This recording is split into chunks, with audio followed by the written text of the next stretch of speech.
What's up mga kaguro at mga mag-aral? Ako muli ang inyong online teacher, Sir Franco, para sa panibagong aralin sa life and career skills. Narito na tayo ngayon sa lesson 3. Pero nahati ito sa dalawa. Dito muna tayo sa lesson 3.a, Employment, Types, Skills Profile, Regulation, and Economic Consideration. Sa lesson na ito, pag-uusapan natin ng iba't ibang uri ng trabaho, kung paano gumawa ng resume at cover letter, ang mga batas sa paggawa, at mga ekonomikong konsiderasyon ng employment. Layunin nating ihanda kayo hindi lang sa paghahanap ng trabaho, kundi sa pagiging responsable at kaalamang manggagawa sa hinaharap. Sa lesson na ito, matututuhan ninyo kung paano iiba ang mga uri ng trabaho, gumawa ng resume at cover letter, at maunawaan ang inyong karapatan at responsibilidad bilang empleyado. Hindi lang ito para sa school requirements, kundi para sa tunay na buhay pagkatapos ng inyong pag-aaral. Let's have first a pre-activity, Skills Tag Up. So, in this activity, you will write your hobbies that you like the best. In the first column, list at least 3 of your favorite hobbies or activities. Think about what you do in your free time that you genuinely enjoy. This could be anything from playing games, painting or gardening, to writing stories or building things. Be specific and honest about what you have or what you love doing. 2. Subjects I perform well in school. In the second column, list at least 3 school subjects where you consistently get good grades or feel confident in your abilities. These are subjects that come more naturally to you. For example, are you good at math, science, history, or English? And 3 other skills you want to explore. In the third column, list at least 3 new skills you're curious about or want to learn. This doesn't have to be something you're already good at. It's about what you're interested in for the future. For example, you might want to learn how to code, speak a new language, or master public speaking. After that, you will answer the following processing questions. 1. How do you feel about the hobbies and skills and the subjects you perform best in? 2. Why do you want to learn more about the skills you have identified? 3. What job or jobs do you see yourselves doing in your adult life? Now let's start with our discussion. Let's first define what is employment. Ang employment ay isang formal na ugnayan sa pagitan ng employer at employee. Dito naglilingkod ang manggagawa kapalit ng sahod at benepisyo, alinsunod sa batas. Hindi ito basta trabaho lang. Ito ay may legal at may moral na pananagutan. Now, let's dive in more in our lesson. First, discuss what are the types of employment. May iba't ibang uri ng employment batay sa oras ng trabaho, haba ng kontrata at relasyon ng manggagawa sa employer. Ang pag-unawa dito ay makakatulong sa inyo na pumili ng trabaho na akma sa inyong lifestyle at goals. First, we have full-time employment. Ang full-time employment ang pinakakaraniwang uri ng trabaho. Karaniwan itong may regular na oras, buwan ng sahod at benepisyo tulad ng health insurance, paid leave at retirement plans. Ito ay nagbibigay ng mas mataas na job security. Part-time employment. Ang part-time employment ay angkop para sa mga estudyante o may iba pang responsibilidad. Mas flexible ang oras ngunit kadalasang mas mababa ang sahod at kakaunti o walang benepisyo. Casual employment ay batay sa pangailangan ng employer. Walang garantisadong oras o sahod. Maganda ito kung gusto mo ng flexibility, ngunit may kasamahang kawalan ng job security. Seasonal employment. Ang seasonal employment naman ay nangyayari tuwing peak seasons tulad ng holidays or harvest season. Panandalian ito ngunit nagbibigay ng pagkakataon para kumita ng dagdag na income. Contractual employment. Sa contractual employment, ang trabaho ay may malinaw na simula at katapusan. Nakasaad sa kontrata ang saklaw ng trabaho, sahod at tagal ng serbisyo. Mahalagang basahin ito ng mabuti bago pumirma. Freelance employment. Ang freelance employment ay para sa mga self-employed na nagtatrabaho sa iba't ibang kliyente. Ikaw ang nagdadakda ng oras at presyo, ngunit ikaw rin ang responsable sa buwis at benepisyo mo. Gig employment. Ang gig employment ay uri ng freelance na kadalasang nakukuha sa pamamagitan ng digital platforms. Halimbawa nito ang ride-hailing drivers at delivery riders. Maganda ito para sa mabilisang kita, ngunit walang job security. Bakit mahalagang maunawaan ang employment types? Mahalagang maunawaan ang iba't ibang uri ng trabaho upang makagawa ng tamang desisyon sa inyong career. May iwasan nito ang maling expectations at mapoprotektahan ang inyong karapatan bilang manggagawa. Next part, skills profile of employment. Dito papasok ang resume at cover letter. Ang resume ay isang maikling dokumento na nagbubuot ng iyong edukasyon, karanasan, kasanayan, at lakas. Ito ang unang tinitingnan ng employer kaya mahalagang malinaw, maayos, at tapat ang nilalaman nito. Ang resume at may iba't ibang parts. Ang personal details ay para sa contact information. Ang career objective ay nagsasaad ng iyong layunin. Ang education at work experience ay nagpapakita ng iyong background, habang skills at references ay sumusuporta sa iyong qualifications. Paano nga ba magsulat ng maayos na resume? Gumagamit tayo ng action verbs tulad ng manage, assisted, at organized. Iwasan ng sobrang haba at siguraduhing tapat ang nilalaman. Iangkop ang resume sa trabahong ina-applyan upang mas maging relevant ito. Isa-isahin naman natin ngayon ang mga parts ng resume. First, we have personal information. Ito ang pinakaunang makikita ng employer kaya siguraduhin nating professional at kumpleto. Iwasan ng email tulad ng cuteboy123@gmail.com. Mas okay ang pangalan mo mismo. Tandaan, dito ka nila ako kontakin kaya dapat tama at updated lahat. So what to include? This will include full name, address, phone number, email address, and optional LinkedIn profile. Career objective or summary, which includes desired position, your key strengths, and what you aim to contribute. Ang career objective ay parang mission statement mo. Hindi lang ito tungkol sa gusto mo, kundi paano at kung ano ang maibaambag mo sa kumpanya. Iwasan ang sobrang generic. Gawin itong tugma sa ina-applyan mong trabaho. For example, kung customer service, to obtain a position as a customer service associate where I can apply my communication skills and provide quality service. Next, education. These include the list of schools attended and degrees or certification earned. So you will write your school name, degree or strand, years attended, and honors or awards if there are. Dito naman natin papakita ang academic background. Laging uunahin ang pinakabagong pinag-aralan. Kung may honors or achievements, ilagay natin dahil malaking plus points ito sa employer. So here is the example. For example, Senior High School, UMS, Cabuyao Integrated National High School, 2021 to 2023 with honors. Kung may work experience ka naman, dito mo yon ilalagay sa work experience session. Ilalagay mo ang job title, company name, location, dates of employment, and responsibilities and achievements. Gumamit ka rito ng action verbs lang ng assisted, managed, or organized. Hindi lang kung ano ang ginawa mo, kundi paano ka naging epektibo sa trabaho.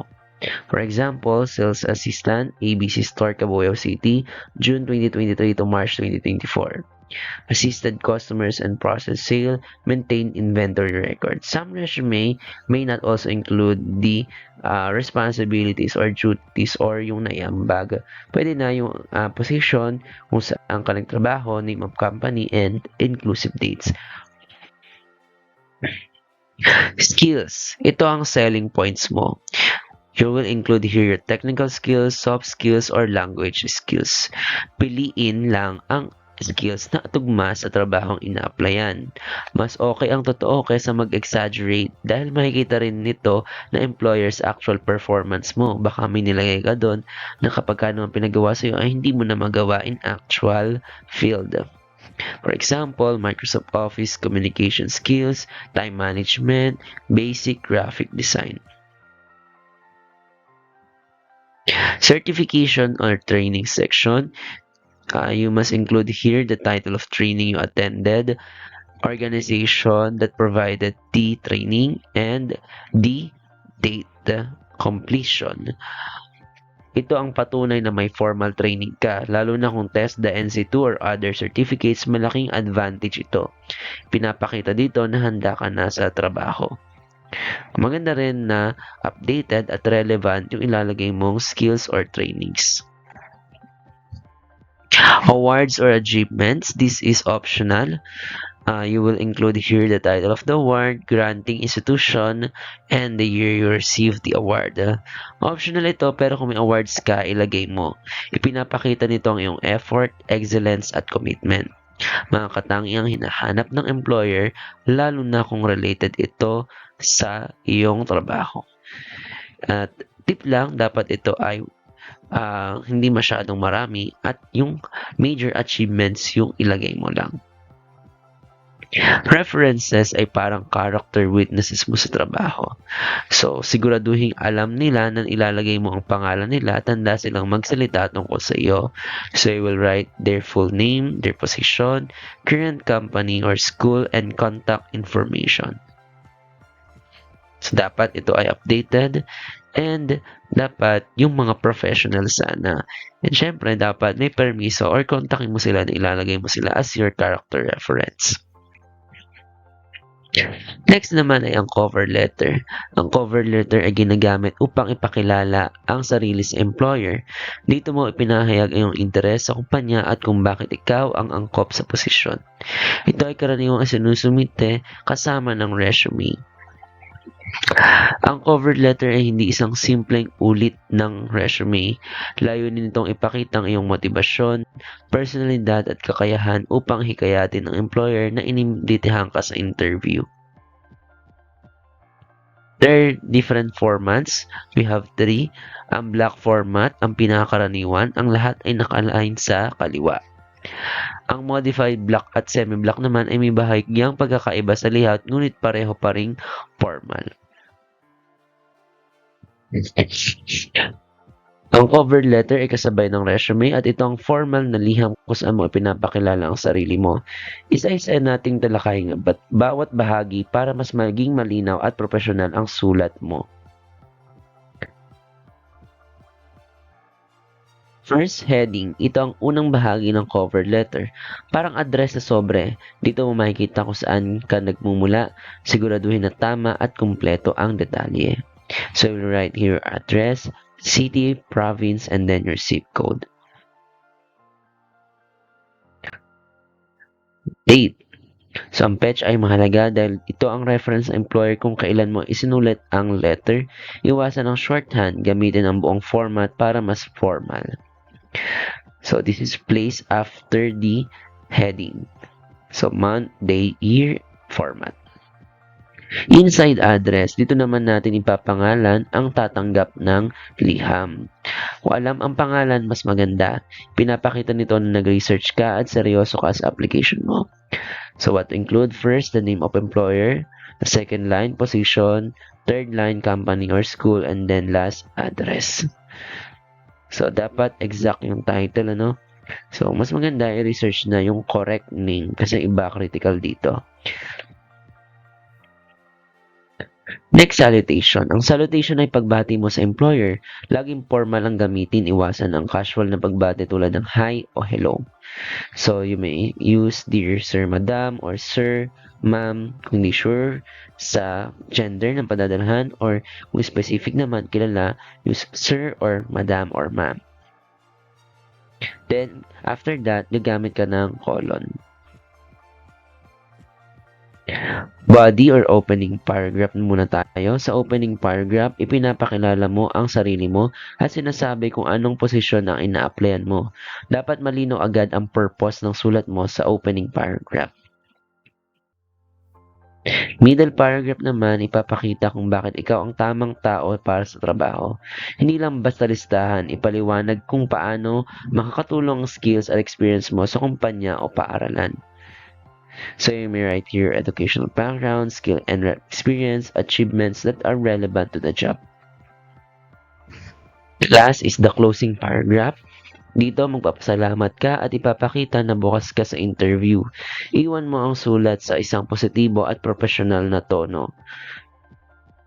Okay? So you may also write here your willingness for interview and provide your contact information.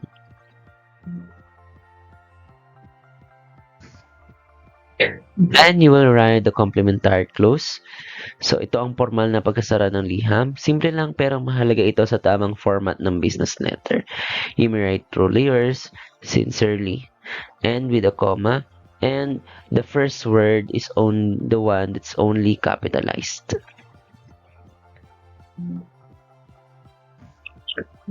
And last is your signature. So ito ang patunay na ikaw ang sumulat ng liham. Siguraduhin pareho ang pangalan mo rito at sa resume para walang kalituhan. So handwritten signature, okay, and then type full name. So sign above your name, no? So usually printed name lahat ay capitalized and use the same name in your resume. Bakit mahalaga ang paggawa ng resume at cover letter? Ang resume at cover letter ang unang impression mo sa employer. Ito ang basihan kung ikaw ay iimbitahan sa interview, kaya mahalagang maging professional, malinaw at maayos ang mga ito. Next, we move to Part 3, Regulation of Employment. Ang employment regulation ay tumutukoy sa mga batas na gumagabay sa relasyon ng employer at employee. Layunin nitong protektahan ang manggagawa at tiyakin na patas na labor market. We have here Labor Code of the Philippines, PD 442, ang Labor Code of the Philippines o Presidential Decree No. 442 ang pangunahing batas sa paggawa. Ito ay pinatutupad ng Department of Labor and Employment o DOLE upang maprotektahan ang karapatan ng mga manggagawa. Let's discuss the type of employment contracts.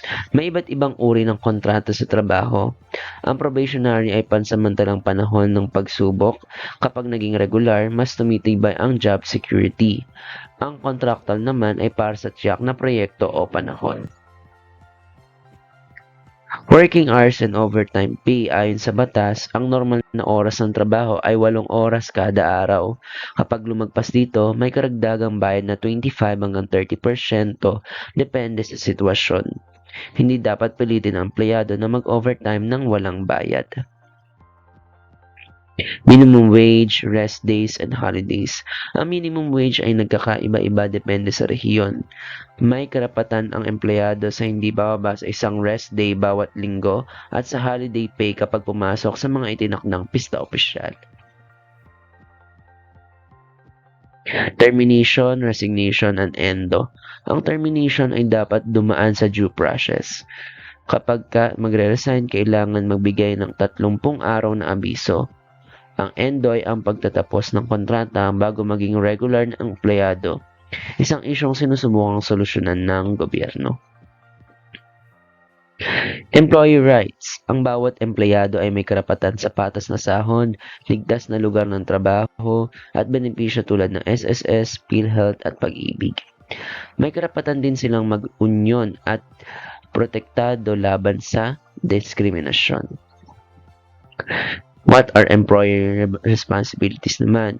May responsibilidad ang employer na magbayad ng sahod sa oras, tiyakin ang kaligtasan sa lugar ng trabaho, sundin ang tamang proseso sa hiring at termination, at magbayad ng buwis at contribution.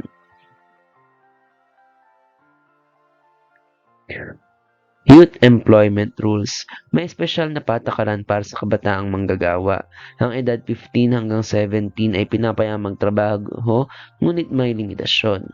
Ang trabaho ay hindi dapat makasagabal sa kanilang pag-aaral. And last part for economic considerations of employment. Ang economic considerations of employment ay tumutukoy sa mga salik na nakakaapekto sa kalidad at katatagan ng trabaho tulad ng sahod, benepisyo, produktibidad at kontribusyon sa pambansang kaunlaran. Economic consideration for employees. Para sa mga empleyado, mahalaga ang sapat na sahod upang matustusan ang pangailangan sa buhay. Mahalaga rin ang benepisyo at job security upang magkaroon ng financial stability at pagkakataon sa career advancement. Economic consideration for employers naman. Para sa employers, mahalaga ang balanse sa pagitan ng gastos sa paggawa at produktibidad. Kailangang sumusunod sa labor laws at isaalang-alang ang gastos sa recruitment, training at retention ng mga empleyado. Economic considerations for government and society. Mula sa perspektibo ng gobyerno at lipunan, ang mataas na employment rate ay nagdudulot ng mas maraming buwis, masiglang consumer spending at mas matatag na ekonomiya. Ang unemployment naman ay nagpapakita ng kahinaan sa labor market.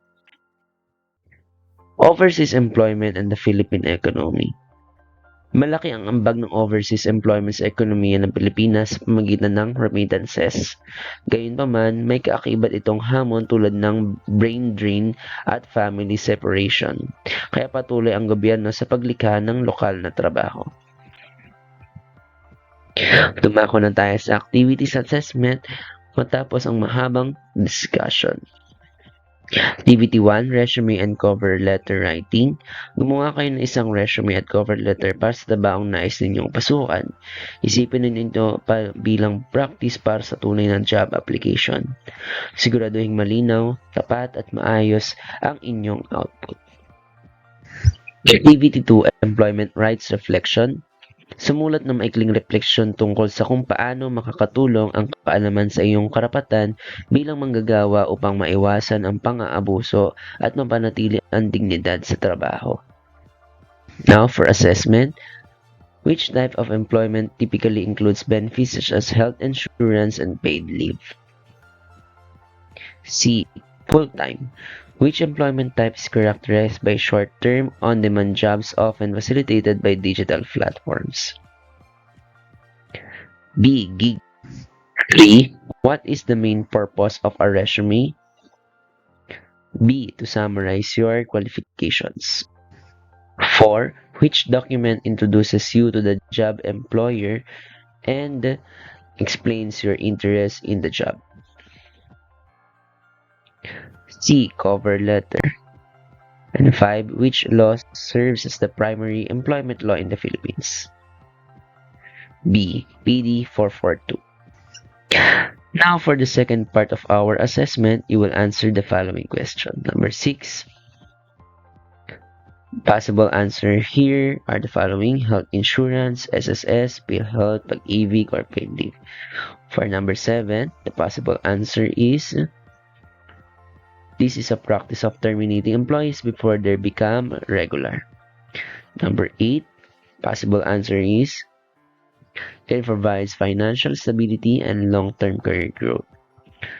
9, possible answers are paying wages on time, ensuring workplace safety, and providing benefits. And for number 10, the possible answer is through tax revenue, consumer spending, and economic growth. For these lessons, we have a lot of key takeaways. Maraming uri ng trabaho at mahalagang pumili na akma sa inyong goals. Ang resume at cover letter ay mahalagang kasangkapan sa paghahanap ng trabaho. Pinoprotektahan tayo ng batas at ang employment ay may malaking epekto sa ekonomiya. That's it for our discussion about employment. Next to the development team of the lesson exemplar kung saan ibinasa ang ilang bahagi ng lesson na ito. Your future career begins with the choices you make today. Tandaan, ang inyong kinabukasan ay nagsisimula sa mga desisyong ginagawa ninyo ngayon. Maging handa, responsable at may malasakit sa inyong magiging trabaho. Once again, I am Rolly C. Franco, your online teacher. Thank you for watching.